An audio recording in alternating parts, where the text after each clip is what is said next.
ভুয়া সনদ সরবরাহে জড়িত থাকার অভিযোগে কারিগরি শিক্ষা বোর্ডের চেয়ারম্যানের পদ থেকে সদ্য অব্যাহতি পাওয়া আলী আকবর খানকে জিজ্ঞাসাবাদ করেছে ঢাকা মহানগর গোয়েন্দা পুলিশ।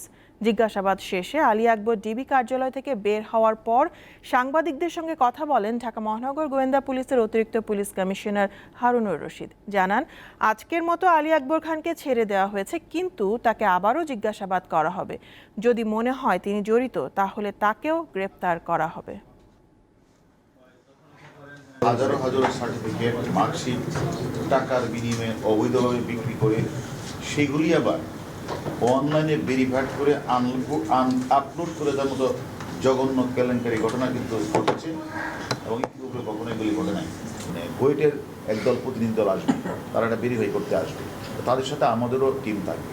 সেগুলি কতগুলি সার্টিফিকেট তারা ইস্যু করেছেন, কতগুলি সার্টিফিকেট তারা বিক্রি করেছেন, কতগুলি সার্টিফিকেট মানে আমাদের আপলোড করেছেন, এগুলি তারা বের করতে পারে কিনা।